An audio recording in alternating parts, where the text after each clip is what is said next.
కొత్త PCC chief ప్రమాణ స్వీకారోత్సవంలో CM Revanth hot comments చేశారు. అటు పార్టీ నేతలకు ఇటు ప్రత్యర్థులకు ఒకేసారి వార్నింగ్ ఇచ్చారు రేవంత్. కొత్త పీసీసీ ప్రెసిడెంట్ మహేష్ కుమార్ గౌడ్ సౌమ్యుడని, ఎవరైనా తోక జాడిస్తే కట్ చేస్తామంటూ కామెంట్ చేశారు రేవంత్. మహేష్ కుమార్ వెనుక తానున్నానని చెప్పుకొచ్చారు ఆయన. అయితే ప్రస్తుతం రేవంత్ వ్యాఖ్యలపై కాంగ్రెస్తో పాటు మిగిలిన పార్టీల్లో కూడా చర్చ జరుగుతోంది. అయితే రేవంత్ ఎవరిని ఉద్దేశించి ఈ వ్యాఖ్యలు చేశారు అన్నది ఇప్పుడు ఆసక్తికరంగా మారింది.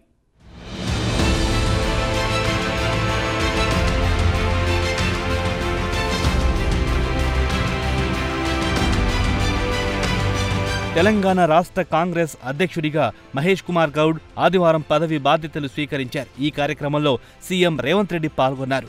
ఎన్ని ఇబ్బందులు ఎదురైనా తెలంగాణ రాష్ట్ర ఏర్పాటు కలను సోనియా గాంధీ నెరవేర్చారన్నారు. పీసీసీ చీఫ్కు పార్టీ అంతా అండగా నిలబడాలంటూ సీఎం పిలుపునిచ్చారు. తెలంగాణ ఇచ్చినా కాంగ్రెస్కు 10 ఏళ్లు అధికారం దక్కలేదన్నారు. గత ప్రభుత్వ పాలనలో ఏ వర్గం సంతోషంగా లేదని చెప్పారు. ఎన్నో పోరాటాలు చేసి తెలంగాణలో ఇందిరమ్మ రాజ్యం తెచ్చామని, కాంగ్రెస్ విజయంలో కార్యకర్తలదే కీలక పాత్ర అని స్పష్టం చేశారు.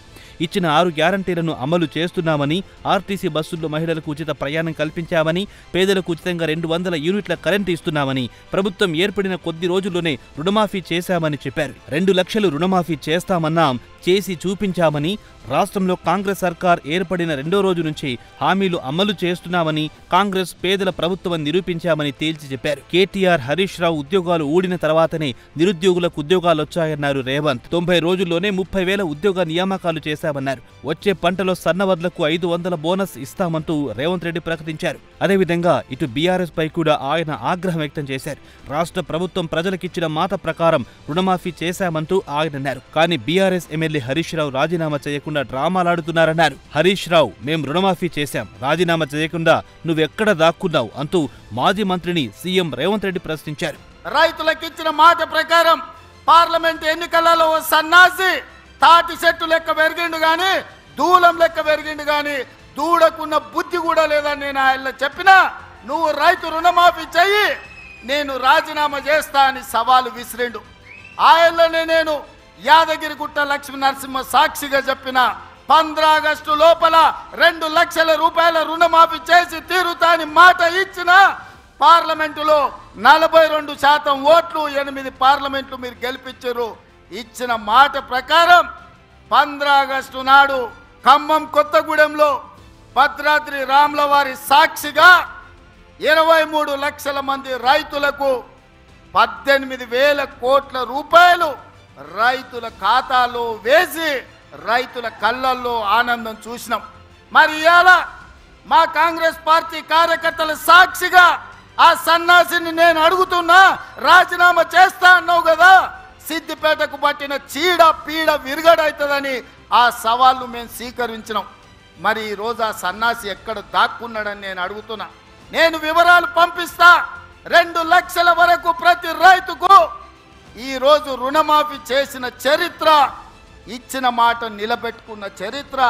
15 ఆగస్టు నాడు పండగ ఉన్నా, కార్యక్రమాలు ఉన్నా, ఇచ్చిన మాట ప్రకారం మేము వెయ్యాల్సిందే అని 3 విడతలు 27 రోజుల్లో 15 ఆగస్టు లోపల 2 లక్షల లోపల రుణమాఫీ అందరికీ చేసినాం.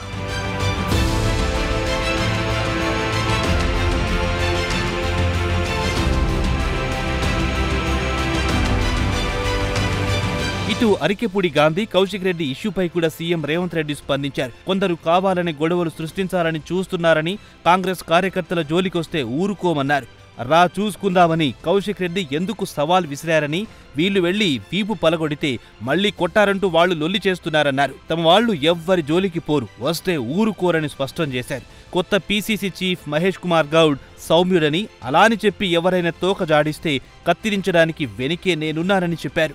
కాంగ్రెస్ కార్యకర్తలకు అండగా ఉంటా అంటూ సీఎం రేవంత్ స్పష్టం చేశారు. వాడొకడు వీడొకడు మోపాడు, వాళ్ళు వీళ్ళు వాళ్ళ చెంచాగాల్లో కార్యకర్తల మీద కేసులు పెట్టాలనో, కార్యకర్తల మీద దాడులు చేస్తామనో ప్రయత్నం చేస్తారు. మన ఇంటికి వస్తామని చెప్పారు, కానీ మనోళ్ళే వాళ్ళ ఇంటికి పోయారు. చింతపండు అయినాక చెప్తారు మా ఇంటికి వచ్చి తన్నీరని. సంకనాకనిక విలువాలనా, రా చూసుకుందామని.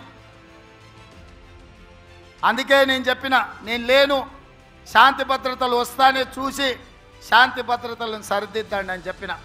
మా కార్యకర్తలు ఎవరి జోలికి పోరు. కానీ ఎవరన్నా మా జోలికి వచ్చి మా మంచితనాన్ని చేతగాని తనం అనుకుంటే చింతపండు అవుతుందని నేను చెప్పదలుచుకున్నా. మా మహేష్ గౌడ్ గారు కొంచెం సౌమ్యుడు అయి ఉండొచ్చు, కాకపోతే వెనకాల నేనున్న ఆ సంగతి మరవద్దు.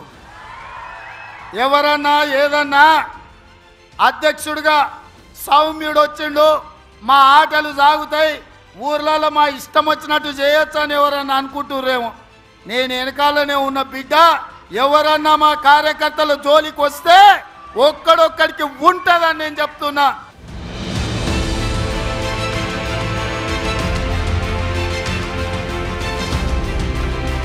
మరోవైపు టీపీసీసీ కొత్త చీఫ్ మహేష్ కుమార్ గౌడ్ మాట్లాడుతూ గాంధీ భవన్ దేవాలయం లాంటిదన్నారు. తనకు సోనియా గాంధీ ఓ దేవత అన్నారు. కాంగ్రెస్ కార్యకర్తలు దేవుళ్లాంటి వారని చెప్పారు. ఆ తర్వాత సీనియర్ నేత విహెచ్ మాట్లాడారు. కొత్త పాత నాయకులు కలిసి పనిచేసేలా టీపీసీసీ కొత్త చీఫ్ మహేష్ కుమార్ గౌడ్ చూడాలన్నారు. పార్టీ కోసం పనిచేసే వాళ్లకు ప్రాధాన్యతనివ్వాలన్నారు. సీఎం రేవంత్ రెడ్డి వెంటనే రాష్ట్రంలో కుల గణన చేపట్టాలన్నారు.